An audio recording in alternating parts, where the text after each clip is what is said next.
G&O for the following season, everybody. Make sure you're checking out their brand new website launching on the 5th of May. If you sign up and become part of the members club, it's a £25 membership club, absolutely free, everybody. You can only get it through One Leeds. Competitive rates across the site as well.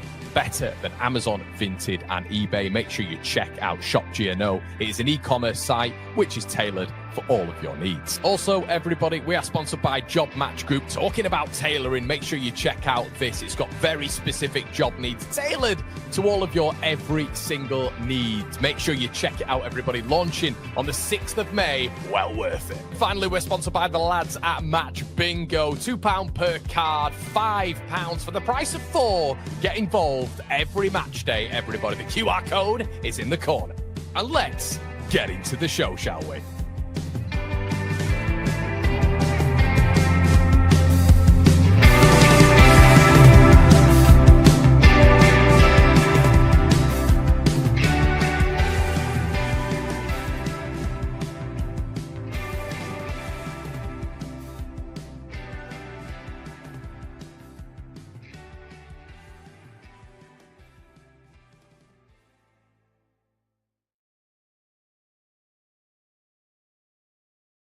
Well, good morning, everybody. I hope you're doing fantastically well. My name is Conor McGilligan. This is One Leeds, and this is the Rumour Mill. What day are we on? Your Thursday, 29th of May, morning edition. The transfer window opens on the 1st. We're nearly there, baby. We're nearly there. Daniel Farke and the 49ers have basically insinuated that Leeds United will be moving early this window, so hopefully we're getting absolutely moving, quick and firing. What's going on in your world, everybody? Let me know in the comment section below. As I say, we've got the Rumour Mill back with you today. We've got some other bits and bats coming up over the next few days as well, everybody. We've got the second channel as well, if you fancy that. If you fancy a few bits and bats on general bits, something related to Leeds United is my latest release. Thank you so much. We're on about 13K on that video for a channel that's only on 5,000 subscribers. Wowee.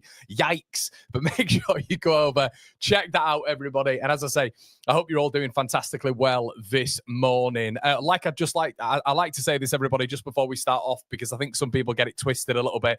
This is the Rumour Mill, but on the Rumour Mill as well, there's discourse, there's debate, there's discussion. I'll bring up some talking points. You guys will respond. Sometimes it's not even affiliated with Leeds United, so I just want to whack that in there as well. It can be anything, but if it is about Leeds players as well, it's not always a direct rumour. It's me bringing something up, and I will make that abundantly clear. Thank you so much. Right, okay. Morning, Con. Not long to go now. Thank God, Johnny. Morning, everyone. Leeds in the building. Seeing all the regulars in here as well. Big Badger's here. Arains is here as well. Nice to see you, mate. Sujal here as well. Good morning.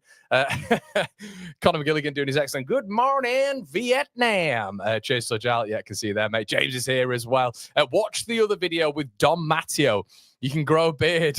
Quick, Connor. It's weird how it's just gone, isn't it? Guys, if you haven't checked that out as well, in light of everything that's happened with Leeds United and AC Milan, and I thought to myself, do you know what? I'm feeling nostalgic. I'm feeling like I've been transported back to the early 2000s. You know what I mean? And I just thought to myself, right, I'm going to upload this for everybody again. And it was a 4-year ago interview I did with Dominic Matteo talking about the UCL days and AC Milan. Watch it after this if you want a bit of nostalgia. It's a really, really good interview. I might even, it was an hour and 40 podcast with Dom, which I never posted the full thing of. So I might do that at some point as well. Really interesting.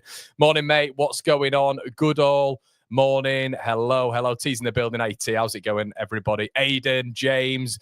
Yeah, you're all here. Liam Chalky, Josh, Kyle, James, Kelly, Jake, Tom, Nathan, Jason. My goodness, right? I can't keep going. Okay, can we hijack first? Maybe, mate, maybe. Okay, let's get on to the latest rumours today, shall we, everybody? And as I say, these are discussion points as well. I want to get it out there because I know some of you guys will be thinking, Connor, what's going on with certain players, which I'm sure you will, but it's not. These aren't consolidated rumours or confirmed rumours. I've said this 850 times because people don't know what the word rumour means or discussion.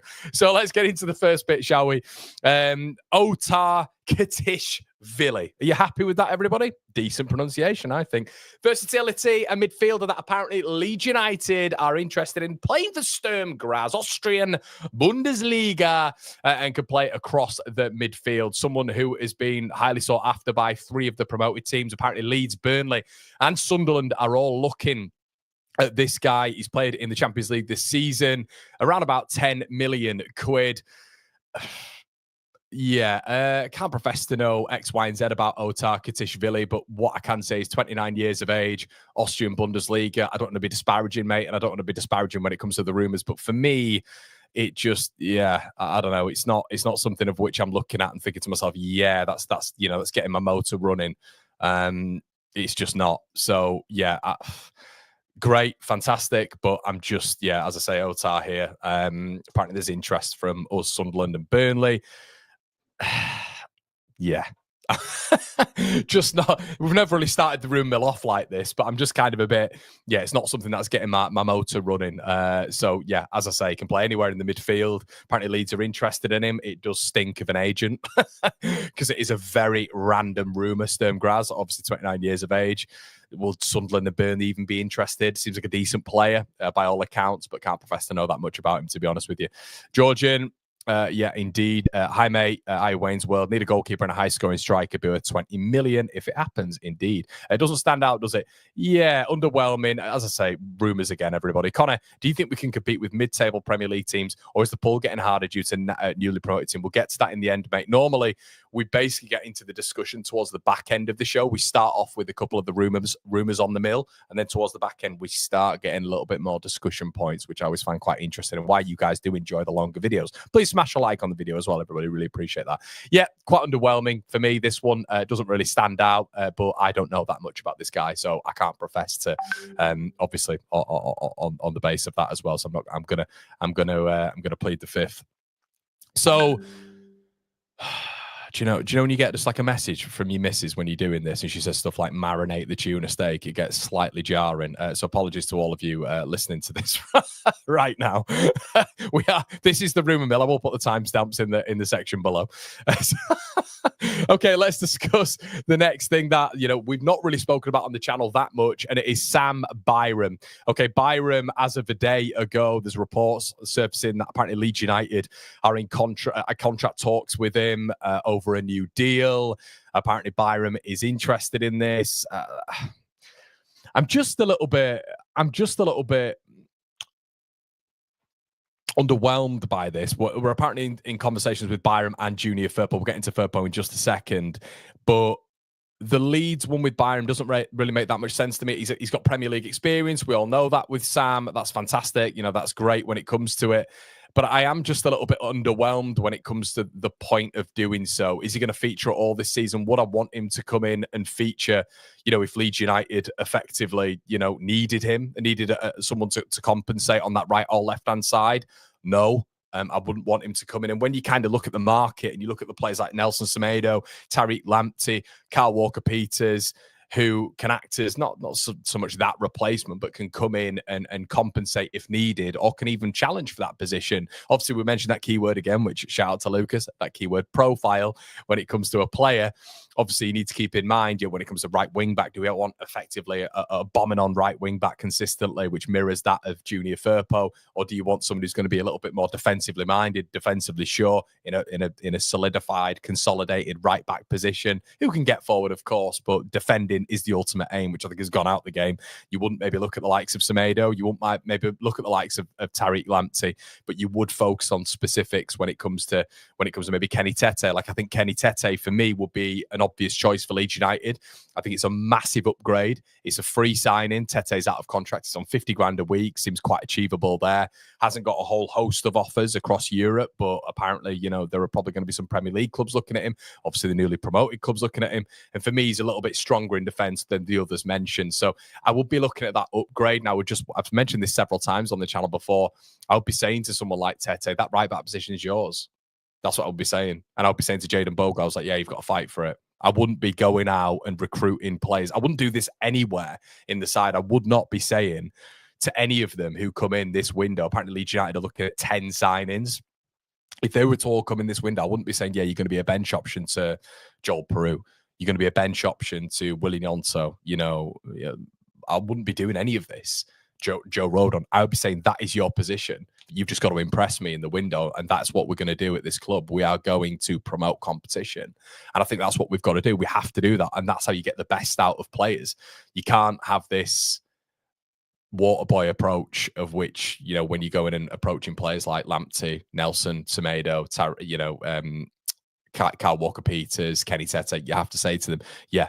And they might say, well, what about my minutes? Am I going to be guaranteed minutes? Well, if you play well, if you perform well, you will be able to, yeah. And that's all Leeds can offer, as well as a wage and obviously, that position in the Premier League.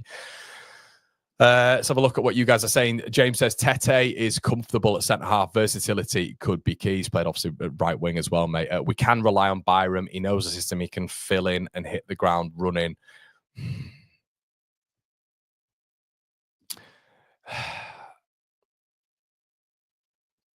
But Andrew, in that respect, for me, mate, why would a Kenny Tete not be able to come in someone who is of superior quality, massive superior quality to that of Sam Byram on a sort of a decent wage for us as a club as well? Why would you not do that? Potentially even have sell on when it comes to Kenny Tete as well, if he's able to, get his performance levels at a certain point. He's a bit of a different profile to that of Jayden Bogle, and invest in that. I can't. For me, I cannot buy into this. He knows the system, knows the club, can fill in, hit the ground running. Has he ever hit the ground running in the Premier League, Sam Byram? Not for me, mate. Not for me. And obviously, Kenny Tete has. Farker likes Byram at left back. He can get by in the champ, but will be targeted and slaughtered in the Premier. I think he was targeted in the Championship, mate. I think when he was at left back, he was targeted. I think we saw that a few times, to be honest with you. And the press that we're going to get into when we're talking about Tanaka and other bits that we're going to do in this video, the press on Sam Byram, when you are talking about elite managerial, elite coaching staff, the press on Sam Byram on his left-hand side was abundantly clear in the Championship. That would be terrifying in the Premier League, what they would do to him in the press, that not only you'd have a right winger if Sam's playing at left back, but you would have that entire right-hand side probably pressing on Sam Byram's first touch, which would basically revert into a closed body approach again, which we see normally with Sam and him going back to the goalkeeper. So I think we just have to think about how this is going to go and how many options we actually are going to have in the Premier League, in terms of that right back spot and that left back spot. Manager might be wanting Firpo, Solomon, or I've got a feeling he might do, mate, as well. I've got a feeling you bang on the money there. Connor says, have we actually inquired about Kelleher, or we're just leaving him? Leeds should go out. But there's conversations there in a bit. Sean, hi, mate. Not seen you in a while. How you doing, buddy? Good to see you. Should throw 25-30 at Kelleher and get it done. We will regret not signing him. Fair enough, mate. Absolutely, Connor. Show me it's your place and it's yours. Yeah, 100%, mate. 100%.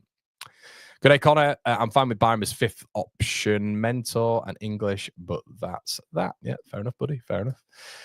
Okay, let's move on to the next thing. Let's move on to Junior Firpo. Now, he's just not stopping with Firpo. That's probably the biggest rumour that an actual consolidation, in a sense, that's been happening throughout this period of the season ending and us going into the start of the June window, the summer window, which starts obviously on the 1st. It's so fascinating when it comes to Junior Firpo because the suitors are just vast right now. Betty's played last night. He put obviously a congratulatory post on there. Obviously, we saw when it came to Firpo and obviously his former club. Lazio sporting director has effectively come out and said that Firpo, according to sources out there, would be a left winger. There is apparently Atletico Madrid looking at him. There is Roma have been interested as well. There is a lot of suitors to this guy, and it does beg the question: are we making a mistake? Would we be making a mistake? And are we as football fans judging Junior Firpo on past problems in the Premier League? I always like to see this channel as balanced when it's put into context. And I always try to give as much balance as possible. Even with Sam, I can look at Sam and I can think it made sense in the Championship, even though I wasn't a fan of it. I don't think it will work in the Premier League, but I can understand why Leeds would keep him in the Premier League. Homegrown, etc., etc. Firpo, I can understand a hell of a lot. I think there's been development in his game, but I also think the big issue with Junior Firpo for me, which has always been there, which is still been there this season at points, he's not mistake-ridden because we dominate the ball, and the opponent's chance creation against Leeds has been actually more has been lesser than Burnley. We have conceded less chances this season than Burnley. The big difference is the guy in net. So Leeds' defence has been outstanding this season, really, when you look at that 4.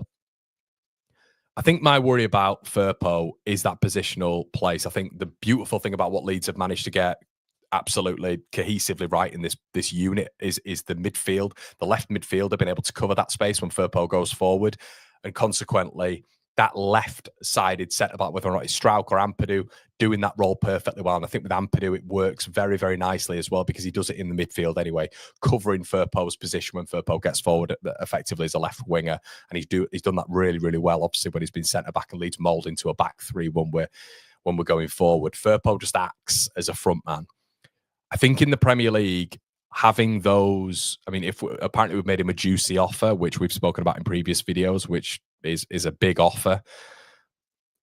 I think the problem is that positional stance when you're looking at some of the right wingers at this level that we're coming to, which I probably think maybe central midfield and out wide are the strongest positions in the world in the Premier League. There's an argument across the board there, but I think they stand out in particular. I'd massively worry about Junior Firpo's positional awareness. And I think just generally spatial awareness on a football pitch when it comes to the Premier League. And I don't think that's developed as much this year. I think we can talk about his combination play. I think we can talk about his ball striking, his goals, his assists. I think the problem is with Junior is there is some of the fundamentals as well, the cutbacks, which haven't been great this season, in my opinion, when he gets to that byline, and the positional awareness, which is the big problem, which is from a defensive standpoint going to kill you, and it could send you down in the Premier League. So you need to get someone. This is why I always go on about that word. And look, if you guys want to find me a synonym, that's fine. But a style of player. And I think you've got to get a style of player. You get a certain profile again, who is a little bit more defensively aware, and I'm going to suggest one now. I think Sergi Cardona at Villarreal is someone who I've obviously looked at for a while. I've not mentioned it on my 6 picks. I am going to do a video very, very soon about more like additional players that I would go for. But Cardona is someone at Villarreal who has been unbelievable. 10 to 13 million quid, 6'2". Okay, and this is what I mentioned previously about Josh Doig at Sassuolo, 6'2". Very, very good defender. Very good contributor when he's going forward as well, but he's defensively sound, first of all, which is what a defender should be. Both feet, monster, XG, XA, one of the top, expected goals, expected assists, one of the top in La Liga this season. I think he actually finished at the top, actually, and we'll just have a quick look through his stats. And he's someone who is completely affordable. You wouldn't be breaking the bank for him. And for me, players like that are on the market, especially at left back, and we've mentioned several of them. This window as well. But Sergi Cardona, for me, 7 clean sheets, nearly 3,000 minutes played, would be a player of which I would look at. And I think he is someone who could transition into the Premier League. But you do look at Firpo. Firpo's a big lad. He's an athlete. But I think there are so many examples out there of players, Doig, Cardona, who are better positionally. And that is my big sort of concern with Junior. So let me know what you think in the comment section below when it comes to that, everybody. I'm a miles off it. I can imagine some of you guys think I am, which is fine. Dan's in the building. Hey, Dan. Do you think that we could sign Kelleher, even though Brentford are heavily linked with him? I really think that's the best option to replace Mele. Dan, we'll get onto it, mate. We've got a few juicy things to get onto in this video. Morning, Dan. Good to see you in here, man. How's it going, buddy? Daniel Agart. Morning, Connor. Do you think DF will play defensive or gun blasting in the first Premier League 3 games, man? We're going to get onto that in the end, mate. Don't worry. I'm going to save that for a bit more discourse, debate at the end, and we've got a juicy thing that I want to talk about. So, yeah, cheers for your comments, Dan, and Daniel and Daniel, the name of the show this morning. So thank you so much, lads. Lewis says Cardona and Mitchell will be better defensively. Yeah, 100%. Definitely. Why don't you get Rasmus back? I'm all right, pal. Thanks so much. So the only way you keep Firpo and he works if we go to a 3 at the back. And Leaky. Good comment, man. Good comment. I like it a lot. Doig is 23, 6'2", and experienced in Serie A. Yep. I completely agree with that. No cutting out here, Sojal. Yeah, Sojal talking about the stream. Hopefully it's okay. But yeah, that's kind of where I'm looking at. Pedraza at Villarreal, been playing as a 6. Yeah, of course. So yeah, let's get onto the next bit as well. But that's kind of where I'm at with Firpo, which is interesting. It seems like you guys are in a very similar boat. Kelleher. Oh, the Irish loving it. The Irish absolutely loving it. Yeah, let's get on to the rumour. Let's get on to that. Finn Azaz, we'll move on to that in just a second. Let's go through the carousel. Tanaka, we'll get into that in a bit. Kelleher, here we go. So apparently now Brentford are involved, but everybody, there has been a conversation clearly at Liverpool to maybe release Kelleher's market value to the press. Some really good sources stating that apparently he would be available for 20 to 25 million quid. So I think Liverpool are well on their way in terms of getting rid of Kelleher. And apparently Brentford's interest is the highest at this moment in time. They lead the race apparently for the Irish goalkeeper. But 20 to 25 million quid. I'm just going to sip my coffee and let that marinate. Is there better value out there? Is there better value out there? Yes, I think so. I think there is better value out there. However, I think Kelleher is a very good option. Once again, is 20 million, and apparently Leeds United, and we'll get onto this in a bit as well, everybody, have 120 million. And sales, obviously, when they come, I think they will come very, very soon. We know there has to be a big sale, which we'll get onto in a bit. But that will facilitate what's going on in the near future. I think the interesting part of this is obviously that release transfer fee, of which I think is achievable, attainable for Leeds. But I just wonder if they'd spend that sort of money on a goalkeeper. I don't think 20 million will get him. I think 25. And then Liverpool are probably thinking that there's going to be a bit of a bidding war between Leeds and Brentford. Is a little bit more of a pathway to the Leeds goalkeeper shirt? I'd say yes in comparison to Brentford. However, does he want a bit of a relegation fight on his CV and a likelihood that the sales pitch and the conversation with Brentford, if they are competing against Leeds United for his signature from Brentford's side, will be, they'll say, to the agent, well, who are the other club that's competing in the Premier League? Leeds United. Well, Leeds are going to go down, so why would you go there? You'll have a release clause, a relegation release clause in that contract, of course, if he does come to Leeds. Massive Irish connection at Leeds, obviously, as we know. And yeah, you do think to yourself, don't you? I wonder if he's looking at that Dublin AC Milan stadium, obviously the Aviva, Kelleher been Irish, come on, mate. But I don't know how this would work. Is it realistic? Or are Leeds going to make a maybe Tanaka Ramazani style signing in terms of just getting that goalkeeper absolutely spot on when it comes to recruitment, data analysis for a cheap fee? But he's a good age, Kelleher, 20, 25 million quid, Champions League experience, Leeds league winning experience, looks so calm under pressure, Kelleher. I always think every single time is a more than worthy replacement for Alisson whenever he comes into that price reduction from 40 to 20, literally being cut in half. 20 to 25 is it's exciting. I think it's a good price, isn't it? So yeah, conversations there definitely. He hasn't faced as many shots as some keepers with similar stats. Not only that, Sam, but what I would say about Kelleher as well is it's a very, very, very different setup. And this is something we have to take into consideration when it comes to a lot of these signings and the style of play that Leeds are going to play next season, which I want to get into as well. But how will this work with certain personnel? Is Kelleher going to be able to come into Leeds and with facing, maybe 5, 6, 7 times the shots and more that he faces for Liverpool when he comes in a sort of cushy 2-0 win at home or a 1-0 win or maybe a 1-1 result away from home, which I think he's been involved in this season as well. Is that very different to coming up against Spurs at Ellen Road or, whoever it is, Brighton, Brentford, when you are facing a lot of shots and your decision making is the level, the pressure I think on Kelleher would be miles higher at Leeds than it is at Liverpool. Because at Liverpool, there's no expectation. He's a substitute to Alisson. Leeds, if they went out and brought Kelleher in, would be a big signing for Leeds this window, a massive signing for Leeds. It would effectively be Leeds going from here to here when it comes to reputation of goalkeeper. His save percentage, checking it out this morning, isn't great, which is what I base it on a lot of the time. Because you can't just base it on league, clean sheets, because you've got 10 men in front of you who are world-class players, especially when it comes to Kelleher, even though I think he does okay.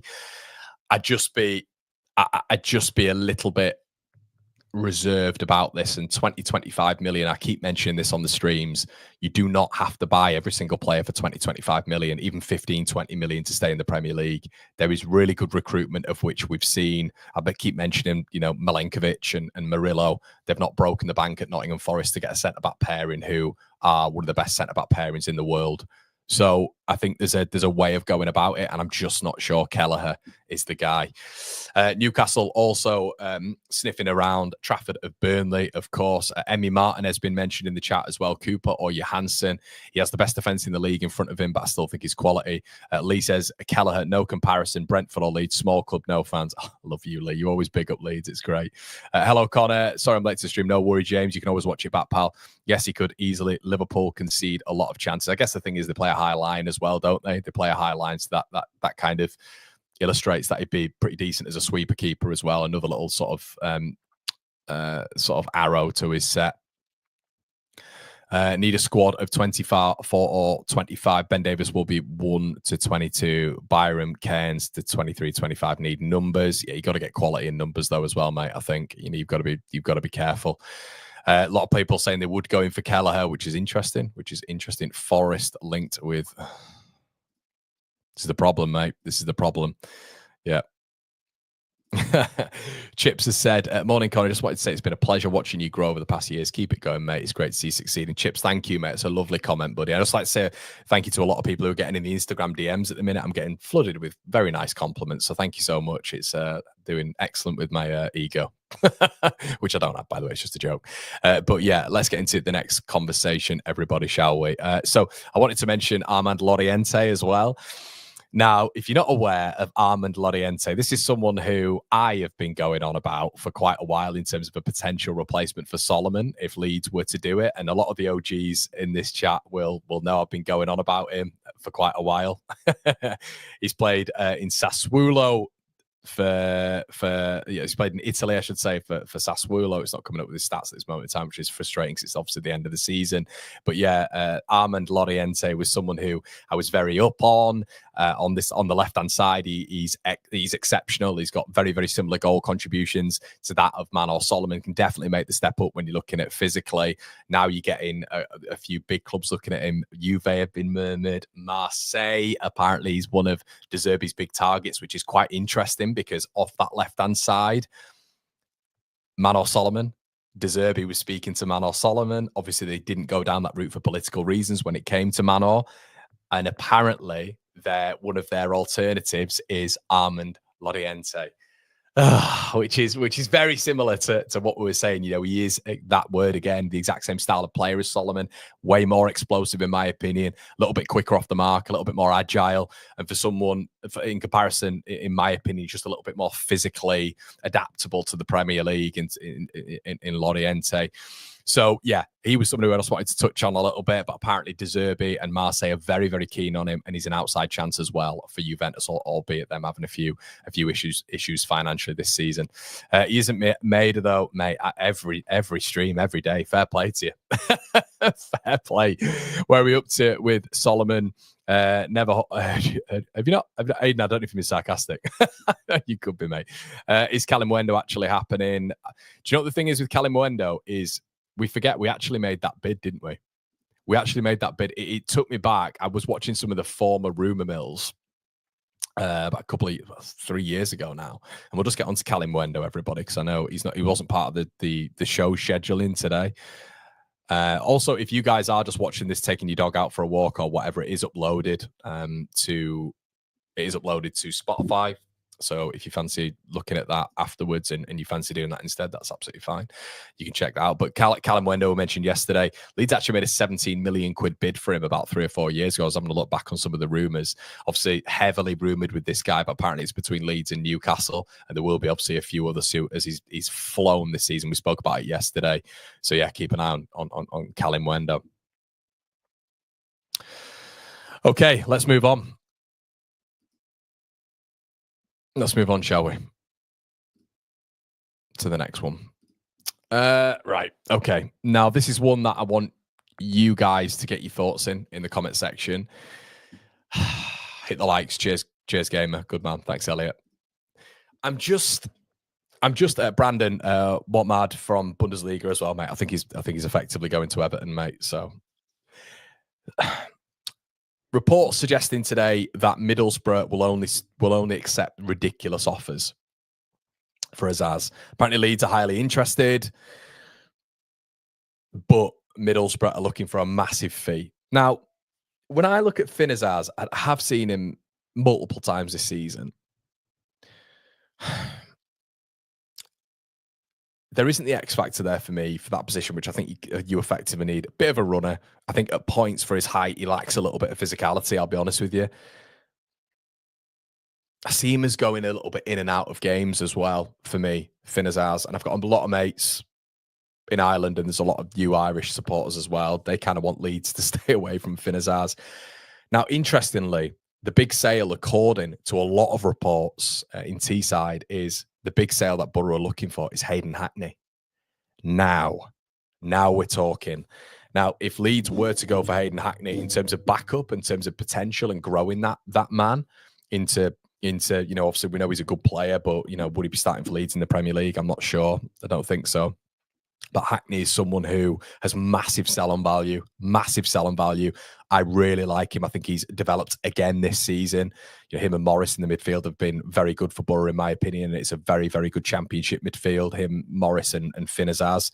But Hackney, for me, is the standout. And apparently Borough will be willing to sell, and know they're probably going to sell Hackney this window. Finn Azaz apparently is effectively seen as priceless, albeit every player has their price. But that insinuates to me that Leeds would either have to hardball, bargain very, very rigorously, or, as I say, just put in a massive bid for Finn Azaz, which I think when you're looking at the options and who we were speaking about yesterday and who we're going to get onto in a second, there's no way I'd be going near him. But I kind of look at it, and the press up there were reporting this morning that apparently Hackney is the guy who they're looking at as a potential big sale. So maybe they're thinking it's just inevitable that Hackney's going to go. Right now his stock is high, and maybe they think they can actually keep hold of Finn Azaz. Maybe that's kind of the case, and maybe Borough think that they could put the Hayden Hackney money into another, potentially number 8. And we know Hackney can play 6, 8.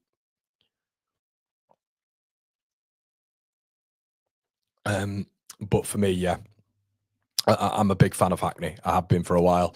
Would take Hackney. Azaz is a clone of a Dunk, not quite that level. Finn Azaz 20 million. The thing is, Aaron, I think they're looking at more than that as well. I think they're sort of talking 20 and above. Azaz is a cam version of hot and cold Harrison. Thanks, but no thanks, Azaz. Good man. Good to see you in here, Race. How's it going, buddy? Finn Azaz for about 7 million and no more would be a decent squad player. Nowhere more. Yeah, I think you've got to, if you are looking at someone like him, there has to be an absolute massive sort of reduction on that fee. And let's move on to the next one, shall we? And we were speaking about him yesterday. I know some of you guys might have missed it. So this is why I like to go over some of the same players as well and have a proper conversation about it. We'll speak about that man in a bit. Make sure you're sticking around for that one. We've spoke about that man as well. And here we are. So, look, the reason I wanted to talk about Gus, I'm calling him Gus now because he's our player. Like Ethan and Al. I'm joking. So, where do we start? Everton have apparently got Gustavo Hamer as one of their options now. We mentioned this yesterday, but I've got them as medium interest. The reason I've got them as medium interest and Leeds as high as interest, because obviously we've been interested in him in 2 years. Heavy reports from Sheffield and heavy reports from Leeds saying that Leeds will be interested in him again and maybe potentially pushing the button on that one. It was interesting last time we were in for Gustavo Hamer, because when I was looking around this morning, when I was looking around yesterday as well, there's a lot of reports suggesting that Hamer had actually agreed to come to Leeds and was actually keen on coming to Leeds, but obviously the transfer was blocked when it came to Sheffield United being willing for Hamer to make the obviously trip from across Yorkshire.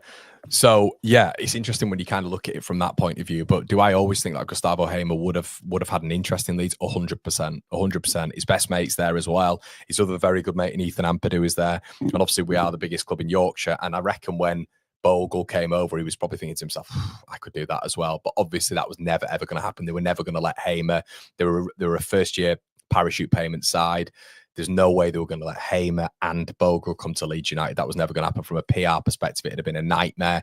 But I do genuinely believe that with all the rumours and how heavy they were last time we were in for him, that Gustavo Hamer would welcome the move. apparently Everton are now also exploring different options, which is why I've got them on medium interest. Apparently, Everton are exploring Dewsbury Hall as well. And then I kind of look at Dewsbury Hall and I'm like, I'd like Dewsbury Hall on a loan, a cheeky loan for Mr. Dewsbury Hall. That would be nice. Big fan of him. But once again, you look at maybe the physical side of the game. We've not seen enough of Dewsbury Hall at that level. And I do see Dewsbury Hall as don't get me wrong, a little bit of a runner.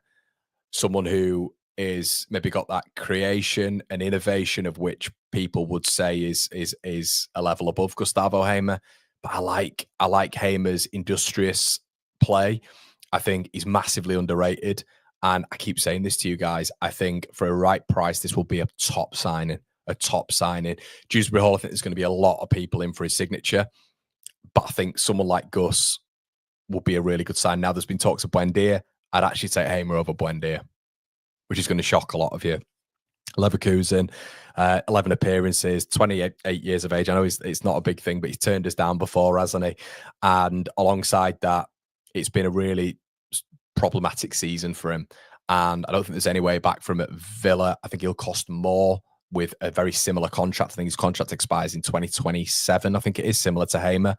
And it's cost effective. I don't think there's that much between them. I think when you look at Hamer's last 2 seasons, it's been better than Buendia's last 2 seasons, which I think you've got to take into consideration. Skill-wise, technical-wise, I don't think there's much between them. I genuinely don't at this stage in their careers.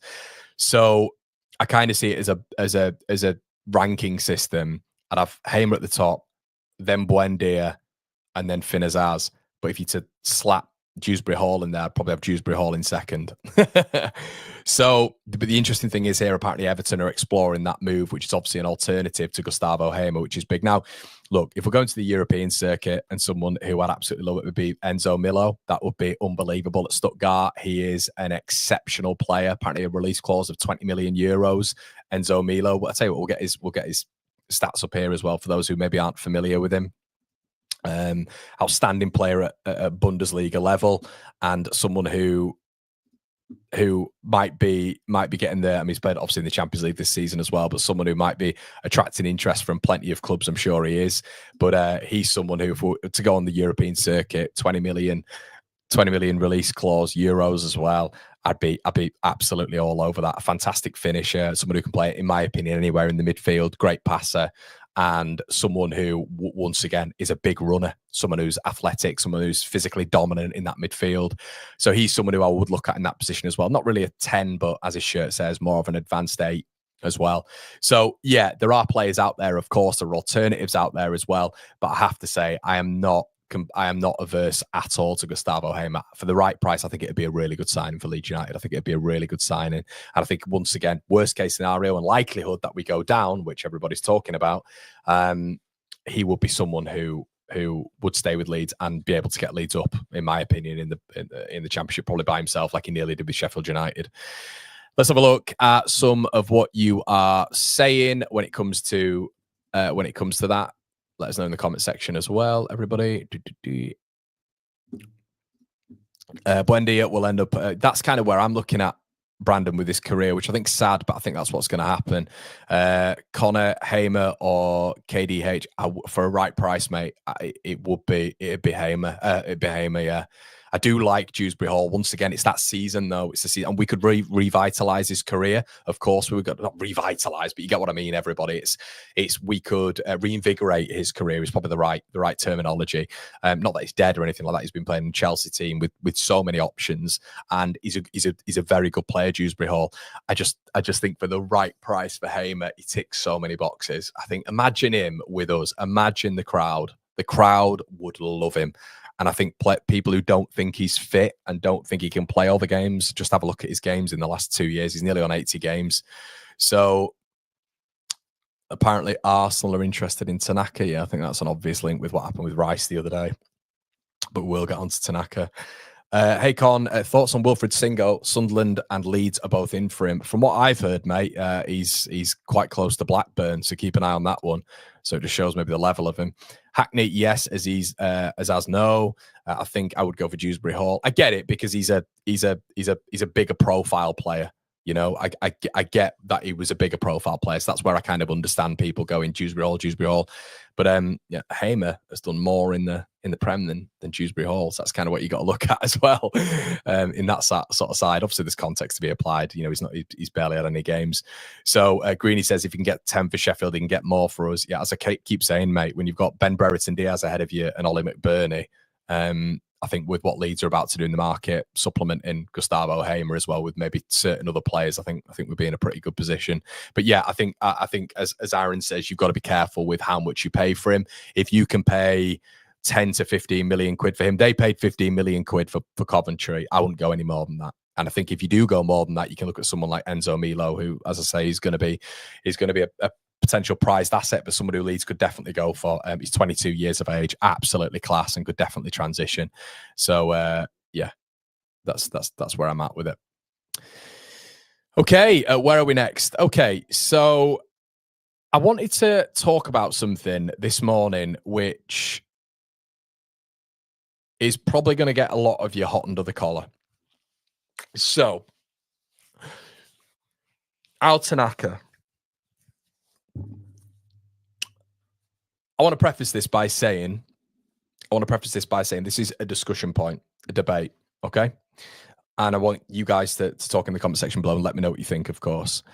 Now, Leeds United and Tanaka is a match made in heaven. Technically, intelligence-wise, movement-wise, as a midfielder, he's outstanding at championship level, outstanding on the international circuit as well. Multiple player of the game awards, is seen as a big component to the Japanese national side, and the Japanese national side is very, very good in terms of a technical level.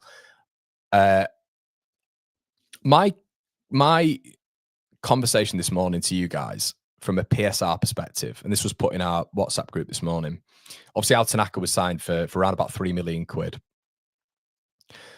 I wonder if Leeds,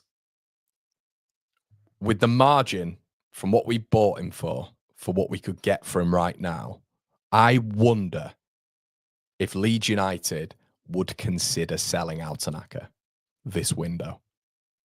It was put to me the other day, and I thought to myself, that from a boardroom perspective will be mental in terms of PR, in my opinion. I think there is, I literally think he's irreplaceable for the value that we got him for. I think he's outstanding. I love Tanaka. I would probably say he's my favourite player.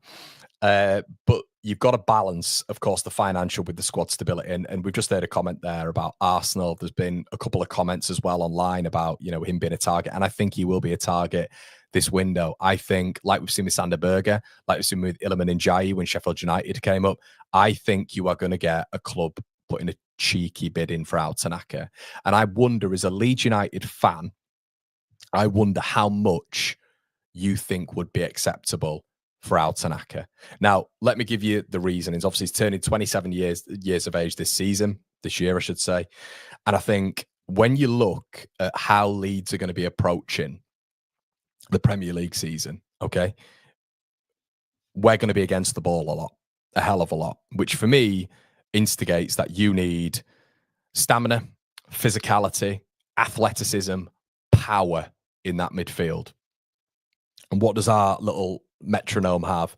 A technical ability, which is probably something that we've, in my lifetime, aside from the early noughties, I've never seen anything like it when it comes to Tanaka, in terms of his being able to dictate a football game by himself.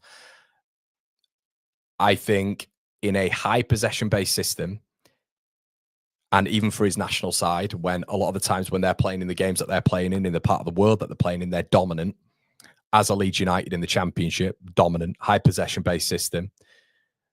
Leeds are not going to have that in the Premier League. We are going to be against the ball a hell of a lot. We will not have as much tempo of play ability. We will be against the ball probably in 95% of games. So that insinuates to me that it's going to be a huge level of intense physical battles in there. Now, for me, when Declan Rice was speaking about him the other day and saying he absolutely loves watching him, he said he's a brilliant footballer. That's exactly what he is. A brilliant footballer. I look at the teams in and around the bottom, and if you're a big Premier League watcher like myself, you kind of look at some of the partnerships. Gomez and Andre for Wolves are just monsters, absolute monsters at getting about the pitch, pressing teams back, especially under Pereira, pressing teams all the way back, having that stamina and physicality level of which makes teams uncomfortable. And that has effectively been the partnership which has seen Wolves do really well toward the back end of the season. And these are teams in and around Leeds who we're hoping to drag in. West Ham, Edson Alvarez, Souček and Paqueta. Monsters. And they've been terrible this season. Really, really poor this season. Now, for me, it would not surprise me, with the financial side of which we've been talking about, if the boardroom at Leeds are at least considering the potential of Tanaka being sold this summer, based on the PSR, obviously the financial side of it, which we're all talking about. The profit margin Leeds could make from Tanaka would be massive. But obviously maybe looking at the physical side of the game. But I think there's a way around that. But it all depends on pragmatism. It depends obviously on Daniel Farke, but it depends on the 49ers being able to dot certain players and profiles around Tanaka, which is going to get the best out of him. So if you take him out of this side right now, I mean, you're taking the best player out of you're taking the biggest component out of a clock. That's what you're doing. Someone who dictates time, literally, for Leeds United. Now, I'm interested to hear what you guys think in terms of this. As I say, it's a discussion point. But as you said, I think the rumors are going to increase with Tanaka. I think this is going to happen. And it's going to be about Leeds' resolve. But I wonder how they match him up against other midfielders in the Premier League right now, because the Premier League has taken a mad turn, in my opinion. A mad turn. There's been a taking away of focus from number 10s. There is now advanced 8s. And the reason that's coming to the midfield is because you need stamina, you need monsters, you need physical prowess. So it has turned into that. We've seen it with Man City with the back four, where they're just all 6'2", 6'3". We are seeing the Premier League take a very interesting swing to maybe former years. You know, they're technically proficient, but now there's a mad focus. You've got Arteta at Arsenal, throw in City, a mad focus on physicality. And I think when you look at the 3 promoted teams that came up last season, they got it all wrong. So Tanaka is obviously a diminutive midfielder, 5'7", but the key notice here is when you're all finding examples, what teams are they playing for? What teams are these playing for? Are they teams that are going to be maybe dominating the ball, or they are going to be proactive in possession, or are they teams that are in and around the bottom? Because I don't think you get many double pivots who have the technical level of Tanaka, but maybe are missing the physical output that Tanaka has against some of these midfielders. It's interesting. Let me know, and let's have some interesting discussion points. And I'm going to get into some, and someone mentioned it a little bit earlier on about the tactical side of things. For me, you look at someone like Morgan Gibbs-White at Nottingham Forest. Okay, and when Gibbs-White came in their first season in the Premier League, they've tried to dot around physicality around him, whether or not it's, Mangala, Ryan Yates, and now you're kind of looking at Dominguez, you're looking at Sangare, Elliot Anderson. These are absolute monsters, physically, stamina-wise, that you are dotting around Morgan Gibbs-White to facilitate Morgan Gibbs-White. And by the way, Morgan Gibbs-White is also a bit of a monster when it comes to a press, stamina, physicality. But I don't know, in the Premier League, let me know in the comment section below, can you have Tanaka in a double pivot in the Premier League next to an Ampadu? Now, there's a conversation that Ampadu, in my opinion, I've always said he's a Premier League player. I think he's a Premier League player. I think Tanaka is a Premier League player. But the output that Ethan Ampadu is going to have to do to compensate, maybe physically, for Tanaka is going to be massive. I think now in the Premier League, especially as a newly promoted club against the ball, I think you are going to have someone with a monstrous physical output and maybe physical stature to be able to compensate for Tanaka. Now, what are the solutions there? For me, Leeds have got to go against the grain and hold. Do you need adaptability for maybe a Willian Yonto? Can we sell him on? There's a conversation there, of course. Strout, Matteo Joseph, of course. But what be if they want to keep hold of your Stroud? What be if they want to keep hold of your Gnonto? Gnonto's effectively proven in the Premier League before that he can do it. He can at least, be at that level when he was 18, 19, and be one of Leeds' sort of star players. So they might be looking at that. And obviously he's a winger. So it's very different sort of components that you need in comparison to a midfielder, of which I think a midfielder, I've said this to you guys several times before, I think in the midfield in the Premier League, it's the most important position. You win and lose games in the Premier League every single week. Hence why some of the best players in the world now are in the midfield. So Leeds against the ball is so interesting. I think potentially for Leeds United in the Premier League, you might need to change formation and be pragmatic and be adaptable to facilitate out Tanaka's game. And someone mentioned it a little bit earlier on, and I completely agree. I think you almost need, we're talking about this season when you're looking at Forest as just an example, against the ball quite a bit. I know they finish where they finished, but Forest aren't a possession dominant heavy team. They didn't expect that. They've never been that. But you sort of protect some of your technically efficient players, and you might have to do that without Tanaka. Your Dominguez, your Sangare, your Elliot Anderson, but previously as well, when you're looking at Ryan Yates and Mangala, they've always tried to protect that technical player with absolute brute physicality and quality, of course, but it's interesting. And I wonder if I think there's going to be a team or two who are going to test the waters with him. So that's the conversation this morning. Let's have a look at what you guys are saying in the comment section below here. Man City have Silva. Leeds can work with Tanaka. David, it's a very different conversation though, mate. It's a very different conversation. We're talking about David Silva with Manchester City. Possession heavy team, completely dominant champions, efficient players everywhere, especially when it comes to physicality as well. Not just technical efficient players. Leeds are going to be against the ball. This isn't saying Al Tanaka should be sold. I keep hold of Al Tanaka. Every day and twice on a Sunday. I just wonder if you're going to get teams that are maybe going to test the water a little bit with him. And I wonder if Leeds will entertain some of these offers, potentially dependent on what those offers were. And then I wonder if then we can apply logic to it from a PSR stance and how Leeds would look in the Premier League compared to it. Let's have a look at what you guys are saying as well. What formation would you have? 4-3-3 or 5-3-2? I think you've just got to protect him in that midfield, mate. So I think a 3 would work. I think that makes sense. But there's conversations that you could go to a back 3 as well and have those full backs basically mold into a back 5, like you've mentioned with the 5-3-2. So yeah, that's kind of where I'm at really with it. Al is a genuine monster like him from sorry mate, Al with a genuine monster next to him like on Yadika from Club Brugge. Not a bad shout at all, mate. Not a bad shout at all. He's our main player in this team. Build around him tactically with better players. Yeah, completely agree with that. Being pragmatic and adaptable isn't Farker though. Completely agree. Think you're being a little bit over the top with Tanaka here. What is it, Rye? What is it about that? Is it about, I mean, we've mentioned previously, and I'm obviously I'm more than willing to facilitate this, mate, because it's discussion and debate as well. And let me know in the comment section below. I'm wrong more times than I'm right. I'm happy to admit that, of course. But which part of it is do you think is wrong, mate? Is it the bids that you think we're maybe not going to receive for Al Tanaka? Because I kind of do hark back to promoted teams which have had bids in very, very recent history for some of their best players. Obviously, the classic example has been Iliman Ndiaye at Sheffield United and Sander Berge.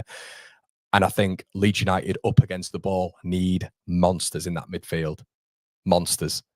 So you either get monsters to replace not replace Al Tanaka, but be around Al Tanaka, or Leeds United do listen to some of the bids, which might come, which might not come. As I say, it's just a conversation, just a bit of discussion. As I say, don't get this wrong. There is no rumours around Tanaka. I think someone mentioned Arsenal a little bit earlier, and I'm just saying it wouldn't surprise me if you're getting bids coming in for him, especially with they know how much he cost Leeds initially.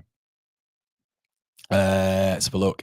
Guimaraes, Tonali, not massive players, but they get around the pitch much like Al. And Newcastle arguably have the most combative midfield in the Prem. And what I would say about that, Chris, is I think Tonali is a monster, a physical monster. And I think Guimaraes is as well. They're two very different players, I would say, to a very technical, elegant Al Tanaka. I think they're a lot more physical, I would say. Connor would love to see an Irishman between the sticks, especially for the Milan game. Of course, mate, of course. Let's have a look. Keep getting your thoughts in as well, everybody. I fear that Farke won't change his formation. This won't end well for him. Rather indeed over Longstaff. There's a couple of rumors around that, isn't there? Connor, who would the two midfielders you would get to play alongside Tanaka? I think obviously there's a I've mentioned I absolutely love. So I just had a mind blank there. I absolutely love Ethan Ampadu, obviously, in there. I mean, there's potentially a video that I could do on that, mate, separately, but it's just looking at a certain profile of player. I think a certain style of player. And as I say, guys, for people who it's quite a brave thing coming on here and saying this when it comes to Tanaka, but it's just a conversation starting point. And I think there's different components to it that we need to look at, and we cannot move away from the fact that we're going to be against the ball. And we're in this monstrous league. Tanaka can get about, but the context always is who Leeds are in the Premier League right now and how we're going to be, facing this. But the interesting thing is you can look at the teams that were promoted. You've got like Ollie Skip in there. You've got some Samore in there as well for Leicester. Sam Morsey, Calvin Phillips for Ipswich. Jens Kiyusto, I think, was a really good signing actually for Ipswich. And then you kind of look at Southampton. It's what Matthias Fernandez, who we've spoken on the channel before, with Flynn Downs, and it's kind of as you were in a sense, isn't it? So yeah, it's going to be interesting. But I would say, someone who you could look at, someone who you could maybe look at in terms of a style of player in and around Tanaka is Vinny Souza. Your Vinny Souza, he is a player of which could supplement that, and it's only to help our win there. And it's only to be as pragmatic enough to be able to survive when it comes to the physicality and athleticism side of the game as well, And this isn't all down to Al Tanaka, but there has to be a little bit more when it comes to set pieces from Leeds United as well, which isn't just down to Al Tanaka, but yeah, supporting players in and around him. Let's have a look. Yeah, I agree with you, mate. I agree with you 100%. Definitely. I agree. Yeah. But this is the whole thing, everybody. This is the whole thing when it comes to it. I would 100% be keeping Al Tanaka. I absolutely love Al Tanaka. I just wonder. I wonder when it comes to it if the bids come in. And obviously we've been speaking about PSR quite a lot, haven't we? I would hate them to lose out Tanaka. I just wonder when it comes to, and this is all it is, it's just a bit of a point out there, whether or not Leeds would have to adapt, maybe style a little bit to help Tanaka against the ball, to help Tanaka. But if my overall point is, I think you've got a balanced financial with squad stability. I would be raging if they got rid of Al Tanaka, and I think it's the wrong move. But I want to get the best out of Al Tanaka in the Premier League.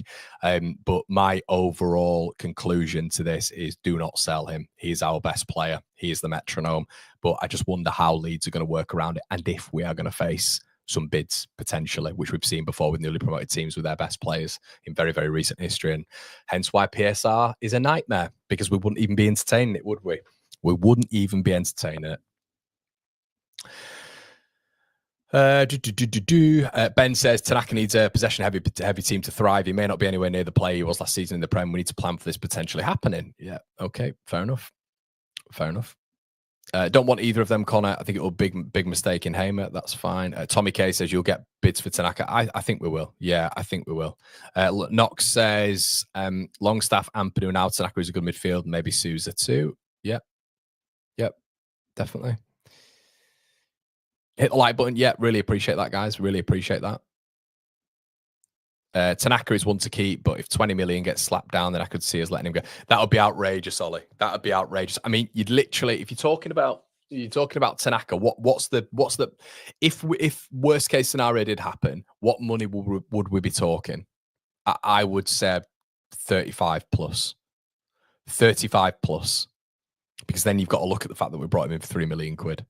And I think the 49ers would look at that. But anything less than that, maybe I'm just being deluded here. But for me, there's no way you should be losing him.